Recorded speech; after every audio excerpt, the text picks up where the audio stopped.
আপনি এত লড়াই সংগ্রামের কথা বলছেন, এই লড়াই সংগ্রামের যে ফলাফলটা গিয়ে পড়ছে একেবারে নির্বাচনগুলিতে, তাতে দেখা যাচ্ছে যে আমাদের রাজ্যের বর্তমান যে শাসক দল তারা বেনিফিটেড হচ্ছে। ক্ষমতা ভোগের জন্য, ক্ষমতা দখলের জন্য কমিউনিস্টরা রাজনীতি করে। তো শাসন করবার জন্য তো ভোটে অবশ্যই জিততে হয়। মনে রাখবেন 72 থেকে 77, শূন্য থেকেই 77-এ আমরা সরকার গড়েছিলাম।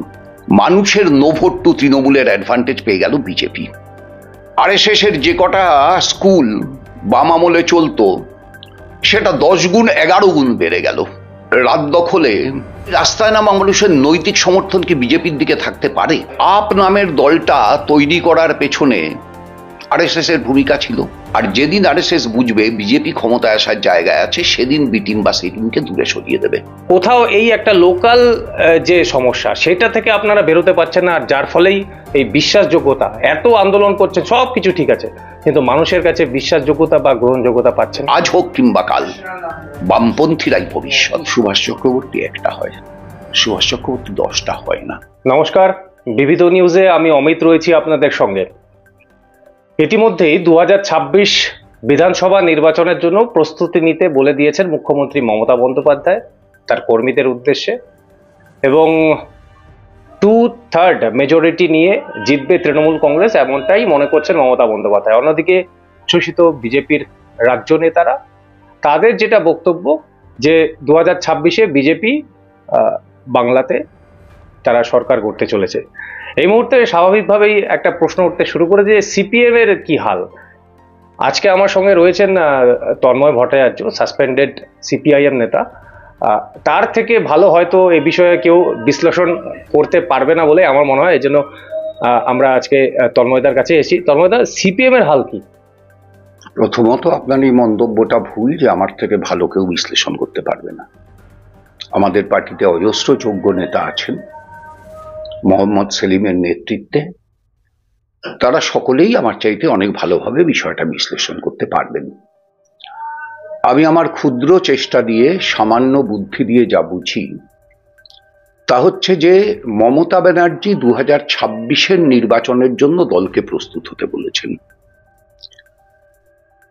দিল্লির ক্ষমতা দখলের পরে বিজেপি 2026-এর নির্বাচনের জন্য তাদের নিজেদের দলকে প্রস্তুত হতে বলেছেন। আর আমরা 2021, 2016, 2011 প্রত্যেক দিনের জন্য দলকে প্রস্তুত রাখি মানুষের অধিকার আদায়ের লড়াইয়ের জন্য। আমাদের কাছে নির্বাচন একটা রাজনৈতিক সংগ্রাম, মানুষের অধিকার অর্জন একটা রাজনৈতিক কর্তব্য, রাজনৈতিক দায়িত্ব, রাজনৈতিক অধিকার। সুতরাং একটা সচেতন রাজনৈতিক দল হিসাবে আমরা প্রত্যেক দিনই মানুষের অধিকার রক্ষার লড়াইয়ের পাশে থাকি, এবং এই লড়াইটা কোনো নির্বাচনকে কেন্দ্র করে হয় তা নয়। নির্বাচন আসে, নির্বাচন যায়, কিন্তু নির্বাচনের পরের দিন দেখবেন ওই বাকি দলগুলোর যে নির্বাচনী কার্যালয়গুলো তৈরি হয় নির্বাচনের সময়, সেগুলো বন্ধ হয়ে যায়, কিন্তু আমাদের পার্টি অফিসগুলো বন্ধ হয় না। সেগুলো নির্বাচনের আগে যেমন সচল থাকে, নির্বাচনের পরেও তেমন সচল থাকে। বিধানসভায় কোনো আসন না পেলেও থাকে, লোকসভায় কোনো আসন না পেলেও থাকে। সুতরাং আমাদের লড়াইটা প্রত্যেক দিনের লড়াই, নির্বাচন কেন্দ্রিক লড়াই না। এবং এই প্রত্যেক দিনের লড়াইটা আমরা লড়ছি দুর্নীতির বিরুদ্ধে, লড়ছি বেকারত্বের বিরুদ্ধে, লড়ছি আরজি করের নির্যাতিতার সুবিচারের আশায়, লড়ছি গোটা রাজ্যে যেখানে যত ধর্ষণের ঘটনা ঘটছে তার বিরুদ্ধে, লড়ছি আমাদের রাজ্যে যে 8,000-এর বেশি স্কুল বন্ধ হয়ে গেছে সেই স্কুলগুলোকে পুনরায় চালু করার দাবিতে, লড়ছি যে ভয়াবহ শিক্ষানীতি নিয়ে এসেছে ভারত সরকার তার বিরুদ্ধে, লড়ছি দেউচা পাচামির কয়লা খনি আদানিদের হাতে তুলে দেওয়ার বিরুদ্ধে, লড়ছি শিল্প সম্মেলনের নামে হাজার হাজার লক্ষ লক্ষ জনগণের ট্যাক্সের পয়সার কোটি কোটি টাকা অবলীলাক্রমে ব্যয় করে হাসি মুখে মুখ্যমন্ত্রীর কত স্টেপ লন্ডনে হেঁটেছেন সেই বক্তৃতা শিল্পপতিদের শোনানোর বিরুদ্ধে, প্রকৃত অর্থে শিল্প স্থাপনের দাবিতে। লড়ছি কৃষক যাতে ফসলের ন্যায্য দাম পায় তার গ্যারান্টির দাবিতে, লড়ছি এলআইসি যা শেষ বছরেও কেন্দ্রীয় সরকারকে প্রফিট দিয়েছে 26,000 কোটি টাকার বেশি, সেই এলআইসির 100% বেসরকারীকরণের বিরুদ্ধে, লড়ছি ব্যাংক অ্যামালগামেশন, ব্যাংক বেসরকারীকরণের বিরুদ্ধে। ফলে আমাদের লড়াইটা মানুষের জীবনের সমস্ত সমস্যা নিয়ে। পেনশন উঠে যাওয়ার আশঙ্কায় মানুষ ভুগছেন, আমরা লড়ছি। এমন বহু জায়গা আপনি পাবেন রাজ্য সরকার পরিচালিত যেখানে 2 মাস পেনশনের টাকা ঢোকেনি, 3 মাস পেনশনের টাকা ঢোকেনি। আমাদের রাজ্যে ভিলেজ রিসোর্স পার্সন, জীবিকা সেবক আছে, তারা সম্ভবত 18 মাস মায়না পান না। লড়ছি তাদের দাবি নিয়ে। সুতরাং আমাদের লড়াইটা মানুষের, সর্বস্তরের মানুষের, সমস্ত অংশের সমস্ত দাবি নিয়ে লড়াই। এই লড়াইটাকে আরো সাফল্যের সাথে সংগঠিত করার জন্য, পরিচালনা করার জন্য নির্বাচনে আমরা সাফল্য চাই। সাফল্য আমরা ক্ষমতা ভোগ করার জন্য চাই না, লড়াই পরিচালনার জন্য চাই। আমাদের বামফ্রন্ট সরকারটা ছিল সংগ্রামের হাতিয়ার। সুতরাং যদি আমরা কোনোদিন সরকার করি তাহলে সে সরকারও সংগ্রামের হাতিয়ারই থাকবে, লড়াইয়ের হাতিয়ারই থাকবে। ক্ষমতা ভোগের জন্য, ক্ষমতা দখলের জন্য কমিউনিস্টরা রাজনীতি করে না।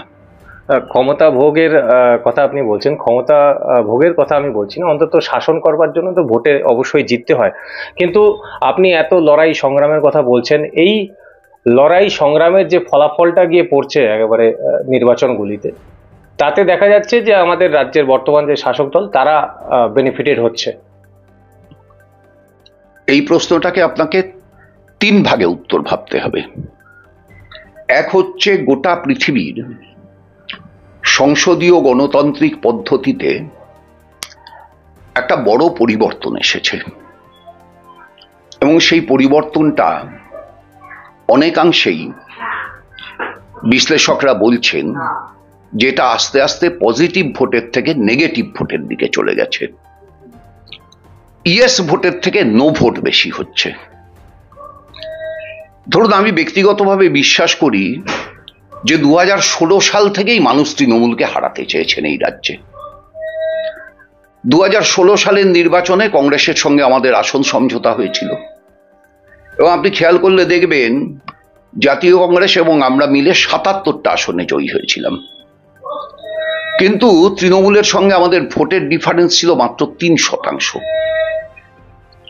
অর্থাৎ বুথ পিছু 20টা তৃণমূলকে ভোট দেওয়া লোক যদি বাম কংগ্রেস আসন সমঝোতার ফলে যে প্রার্থী ছিলেন সেই প্রার্থীকে ভোট দিতেন তাহলে রেজাল্টটা ঠিক উল্টো হতো।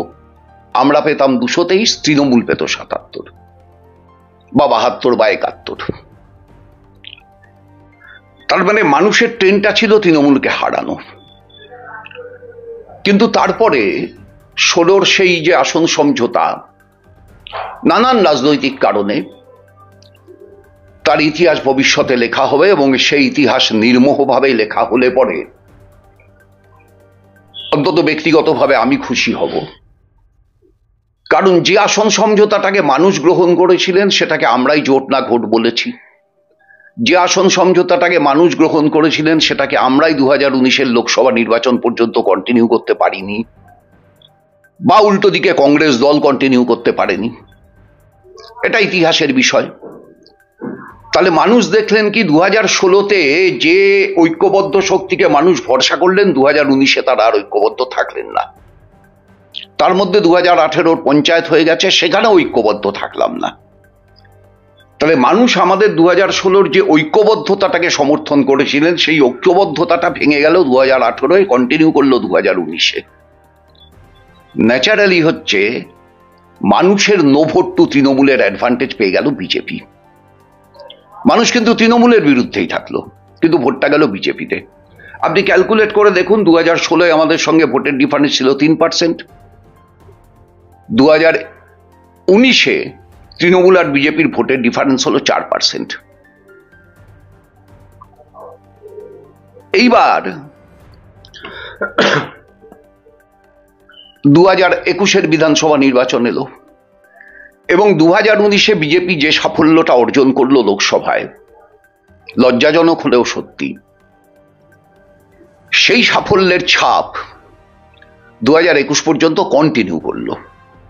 মানুষের তৃণমূল কংগ্রেস বিরোধী তীব্র ঘৃণার অ্যাডভান্টেজ বিজেপি নিল এবং তার সঙ্গে আরএসএস এর যে চতুর ধর্মাশ্রয়ী রাজনীতি, মমতা ব্যানার্জির প্রত্যক্ষ মদতে, সহায়তায়, সেই রাজনীতির পরিসর অনেক বেশি ব্যাপৃত হয়ে গেল। আরএসএস এর যে কটা স্কুল বাম আমলে চলতো সেটা 10 গুণ 11 গুণ বেড়ে গেল। ওই সরস্বতী বিদ্যা মন্দির ঠন্দির এইসব বিভিন্ন নামে। ফলে আরএসএস অনেক বেশি সক্রিয় হলো এবং তাদের যে মেকানিজম, তাদের যে ন্যারেটিভ নির্মাণ, সেটা আমরা অনেক ক্ষেত্রে ধরতে পারলাম না, অনেক ক্ষেত্রে বুঝতে পারলাম না, অনেক ক্ষেত্রে ধরতে বা বুঝতে পারলেও প্রতিরোধ করতে পারলাম না। ফলত 2019 এবং 2021-এ নো টু তৃণমূলের ভোটটা বিজেপি পেল। এইবার প্রশ্ন হচ্ছে 2026-এ কি হবে? নো টু তৃণমূল ভোটটা কন্টিনিউ করবে। তৃণমূলকে সরকারে ফেরত আনতে চাই না, ইট উইল কন্টিনিউ, কিন্তু সেই অ্যাডভান্টেজটা বিজেপিকে মানুষ দেবে না বামপন্থীদের দেবে? এই প্রশ্নটা হচ্ছে 2026-এর সামনে সবচাইতে বড় প্রশ্ন। বিজেপির হাতে রাষ্ট্রযন্ত্র, বিজেপির হাতে টাকা, বিজেপির হাতে ইলেকশন কমিশন, বিজেপির হাতে কেন্দ্রীয় বাহিনী, এগুলো বিজেপির অ্যাডভান্টেজ। আর আমাদের হাতে বা আমাদের সঙ্গে মানুষের নৈতিক অবস্থান। এই যে আরজিকর কাণ্ডে, এই যে রাত দখল, ভোট দখল, মিছিলের পর মিছিল, এই 9ই আগস্ট তিলোত্তমার জন্মদিন, এই যে হাজার হাজার লক্ষ লক্ষ মানুষ সমবেত হচ্ছেন এবং গত বছরের 14ই আগস্টের রাত দখলে গোটা বিশ্বজুড়ে প্রায় 2 কোটি মানুষ অংশ নিয়েছিলেন বলে বিভিন্ন সংবাদ মাধ্যম জানাচ্ছেন। এই যে মানুষ রাস্তায় নামছেন, এই রাস্তায় নামা মানুষের নৈতিক সমর্থন কি বিজেপির দিকে থাকতে পারে? পারে না। তার কারণ হচ্ছে বিজেপির হাতে সিবিআই, সেই সিবিআই মমতার হাতে থাকা সিআইডি বা পুলিশ, তার যা স্টেটমেন্ট, সেই স্টেটমেন্টটাকেই ব্ল্যাঙ্ক চেক দিয়ে দিল। আসল অপরাধী আজও ধরা পড়ল না। যেখানে সমস্ত পশ্চিমবঙ্গবাসী জানেন যে এত বড় একটা নারকীয় ঘটনার কারিগর একটা সঞ্জয় রায় হতে পারে না। আপনিও জানেন, সকলে জানে। কিন্তু মমতা ব্যানার্জির পুলিশ এবং নরেন্দ্র মোদী বা অমিত শাহের সিবিআই, তারা সেটাকেই জাস্টিফাই করার জন্য মরিয়া হয়ে গেল। আর মোহন ভাগবত অনেক আগে বলে দিলেন যে আরজিকর ইস্যুতে রাজ্যের সরকার যে স্ট্যান্ড নেবে আমরা তার সঙ্গে থাকবো, মানে আরএসএস তার সঙ্গে থাকবে। আজকে তো এটা দিনের আলোর মতো স্পষ্ট যে আপ নামের দলটা তৈরি করার পেছনে আরএসএস এর ভূমিকা ছিল, বিজেপির সমর্থন ছিল। এখন তো ছবি বেরোচ্ছে, কেজরিওয়াল, আন্না হাজারের সঙ্গে সেই সময় যখন আপ গঠিত হচ্ছে, বিজেপির নেতৃত্বের মিটিং এর ছবিও এখন প্রকাশিত হচ্ছে এবং আন্না হাজারের স্টেটমেন্ট থেকেও বোঝা যাচ্ছে যে আপ আসলে আরএসএস এরই বি টিম ছিল, সি টিম ছিল। ঠিক সেই রকম এখানেও 1998-এ তৃণমূল কংগ্রেস দল তৈরি হওয়ার পেছনে আরএসএস এর মদত ছিল। কংগ্রেস মুক্ত ভারত চাই, এই স্লোগান নিয়ে আরএসএস এইরকম তার বি টিম, সি টিম তৈরি করে রেখেছে। যতক্ষণ পর্যন্ত আরএসএস বুঝবে যে বিজেপি ক্ষমতায় আসার মতো সংখ্যাগরিষ্ঠতা এখন পর্যন্ত অর্জন করার জায়গায় নেই, ততক্ষণ পর্যন্ত আরএসএস তার বি টিম বা সি টিমকে ক্ষমতায় রাখতে চাইবে। আর যেদিন আরএসএস বুঝবে বিজেপি ক্ষমতায় আসার জায়গায় আছে, সেদিন বি টিম বা সি টিমকে দূরে সরিয়ে দেবে। মানুষ এটা বুঝছেন, দিল্লি নির্বাচনের পরে আরো বেশি বুঝছেন। ফলে এই যে এতগুলো মানুষের উপলব্ধি, এই উপলব্ধিগুলোর রাজনৈতিক প্রতিফলন কি হবে, সেই রাজনৈতিক প্রতিফলন বাম গণতান্ত্রিক ধর্মনিরপেক্ষ শক্তির পক্ষে হওয়া দরকার, পক্ষে হওয়া উচিত। কিন্তু রাজনীতি তো সরল পাটিগণিত না, এখানে 2 আর 2 যোগ করলে 4 হয় না। রাজনীতি mixed algebra with some ingredients of chemistry. এই রসায়নটা বাংলার মাটিতে নির্বাচনী সংগ্রামকে কেন্দ্র করে কিভাবে প্রতিফলিত হবে, এবং আমরা বামপন্থীরা, আমরা সিপিআইএম, আমাদের নেতৃত্বে বামফ্রন্ট, আমাদের নেতৃত্বে বাম এবং গণতান্ত্রিক ধর্মনিরপেক্ষ শক্তির ঐক্য, সেটাকে কতটা সঠিকভাবে ব্যবহার করতে পারবো, তার ফসল ঘরে তুলতে পারবো, 2026-এর নির্বাচন তারও পরীক্ষাগার। মনে রাখবেন, 72 থেকে 77, শূন্য থেকেই 77-এ আমরা সরকার করেছিলাম। সুতরাং 2021-এর শূন্য থেকে 2026-এ সরকার করা যায় না। এই এরিথমেটিক যে ভুল, এটা পশ্চিমবাংলার মানুষ 77 সালেই প্রমাণ করে দিয়েছেন। আমি তো আপনাকে সেই প্রশ্নটাই করছি যে কেন প্রতিফলিত হচ্ছে না মানুষের সঙ্গে আপনাদের যে নিবিড় একটা যোগাযোগ ছিল। আমি আপনার টার্মের কথা বলছি, 2016-র পরে বা তারও আগে আপনারা বর্ষিয়ার নেতারা যেভাবে মানুষের সঙ্গে একটা সম্পর্ক তৈরি করেছিলেন, এমনকি বামেরা যখন ক্ষমতায় ছিল তখনও, আমি সুভাষ চক্রবর্তীর উদাহরণ যদি দিই, মানুষের সঙ্গে যে নিবিড় সম্পর্ক, যে চলতি পথে একটু কারো বাড়িতে ঢুকে গেলাম বা কোনো একটা ক্লাবে, কোনো একটা চায়ের দোকানে, কেমন আছিস, এই যে মানুষের সঙ্গে নিবিড় সম্পর্ক, যে হ্যাঁ এই লোকটা আমার সঙ্গে আছে, আমার খোঁজ খবর নেয় অন্তত, সেটা কি কোথাও একটা অভাব বলে আপনার মনে হয় এই মুহূর্তে? দেখুন, সুভাষ চক্রবর্তী একটা হয়, সুভাষ চক্রবর্তী 10টা হয় না। ওই রকম উদার মনের মানুষ, ওই রকম ঈগল পাখির মতো কলিজা, ওই রকম মানুষের, যে কোনো রকম মানুষের দলমত ধর্মবর্ণ নির্বিশেষে তার বিপদে ঝাঁপিয়ে পড়া, এই উদাহরণ অজস্র হয় না। সুতরাং সুভাষ চক্রবর্তীর সঙ্গে তুলনা কারোর করবেন না। আমি তুলনা করছি না, আমি তুলনা করছি না, আমি তুলনা করছি না, আমি বলছি এই ধরনের লোকের অভাব। আমরা যারা তার উত্তরসূরি, আমরা তো চেষ্টা করি সুভাষ চক্রবর্তীর মতো হতে।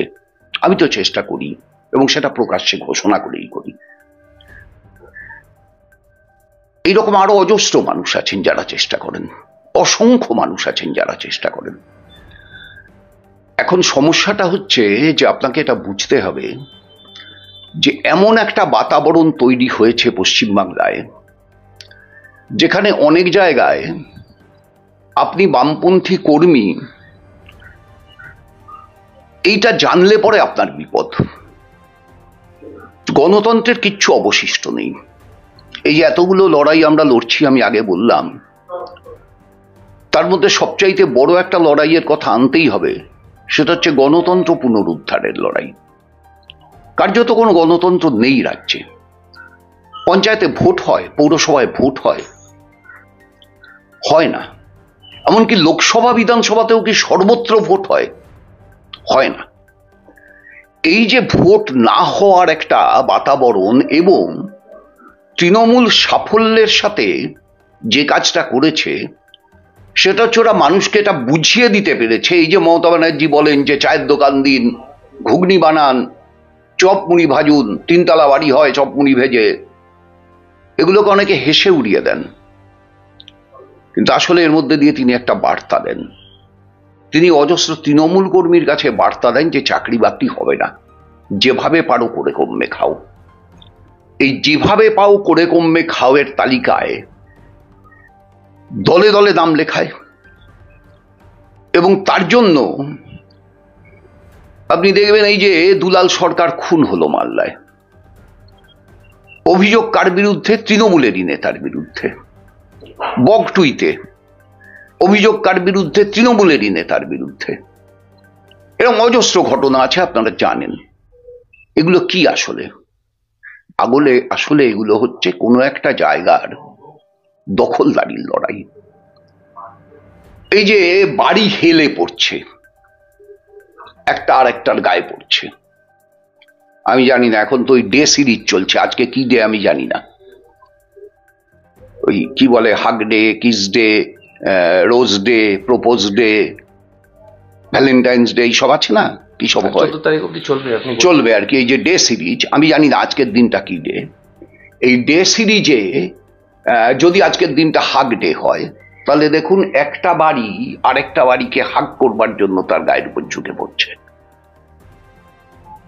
এই যে সংস্কৃতিটা এসেছে বাংলায়, এবং অজস্র এরকম জায়গা আছে যেখানে হচ্ছে খেলার মাঠ লুট হয়ে যাচ্ছে, সরকারি ভেস্টের জমি লুট হয়ে যাচ্ছে। যখন একেবারে চেপে রাখা যাচ্ছে না, তখন মুখ্যমন্ত্রী উদ্বেগ প্রকাশ করছেন, কখনো ববি হাকিমকে, কখনো অরূপ বিশ্বাসকে দায়িত্ব দিচ্ছেন দেখবার। কিন্তু এ তো ঠকবাজতে গাউজার হবে। গোটা রাজ্য জুড়ে এমন একটি পৌরসভা এলাকা, এমন একটি পঞ্চায়েত এলাকা আপনি বের করতে পারবেন না যেখানে কোনো না কোনো সরকারি জমিকে ব্যবহার করে তৃণমূল কংগ্রেস কোনো না কোনো কিছু করে তোলেনি।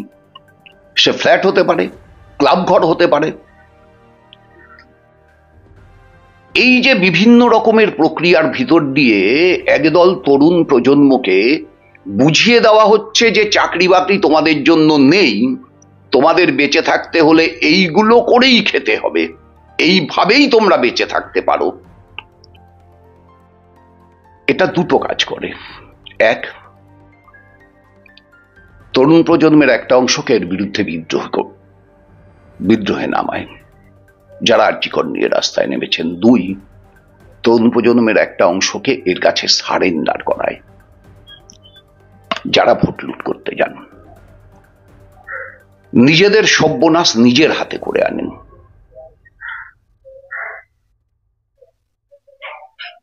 দু 2011 থেকে 2025, 12 বছর তো হয়ে গেল মুখ্যমন্ত্রীত্বের, 11.5 বছর, পৌনে 12 বছর। একটা কারখানা ফিতে কেটে উদ্বোধন করেছেন মাননীয় মুখ্যমন্ত্রী, আর ঘোষণা করছেন 4,40,611 কোটি টাকা বিনিয়োগ এসেছে। এর আগের বারও তো ঘোষণা করেছিলেন। গতবার স্পেন থেকে সৌরভ গাঙ্গুলি ঘোষণা করলেন শালবনীতে জিন্দালদের পরিত্যক্ত জমিতে তিনি সিমেন্ট কারখানা বানাবেন। সে জমি সৌরভ গাঙ্গুলি পেয়েছেন? পাননি, পাবেনও না। তাহলে ঘোষণাটা করানো হয়েছিল কেন? মানুষকে ভুল বোঝাতে। আজকে আবার ঘোষণা করানো হচ্ছে কেন? এই শিল্প সম্মেলনে সজ্জন জিন্দাল এসে বক্তৃতা করলেন বিনিয়োগ করবেন। আরে এই সজ্জন জিন্দালকেই তো শালবনীর ইস্পাত কারখানার জন্য 1400 একর জমি দিয়েছিল বামফ্রন্টের সরকার। 2011 সালের পরে সজ্জন জিন্দালরা, তাদের কোম্পানি, সেই 1400 একর জমিতে একটা ইট গাঁথতে পারেনি। 2019 সালের মে মাসে সজ্জন জিন্দালরা শালবনীর প্রজেক্টকে অন্ধ্রপ্রদেশে নিয়ে যায়।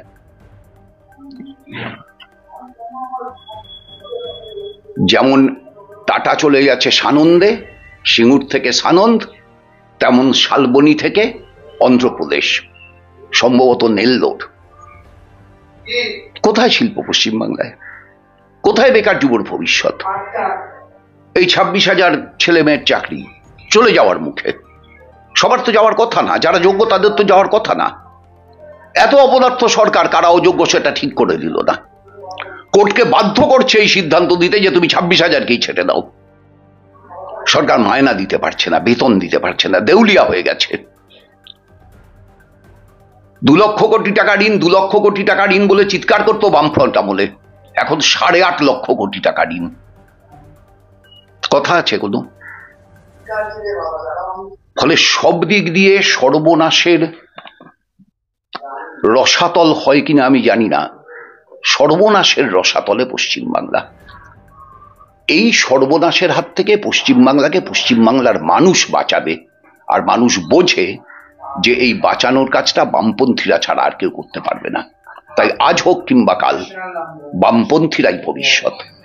আপনি এতগুলো ইস্যুর কথা বললেন, রাজ্যের ইস্যু, কেন্দ্রের ইস্যু, অভয়ার বিষয় থেকে শুরু করে কেন্দ্রীয় সরকারের বিভিন্ন ইস্যুর কথা, রাজ্যের বিভিন্ন দুর্নীতির কথা, ভয়ের বাতাবরণ তৈরি করা, ভোট সন্ত্রাস, এত কিছু বললেন।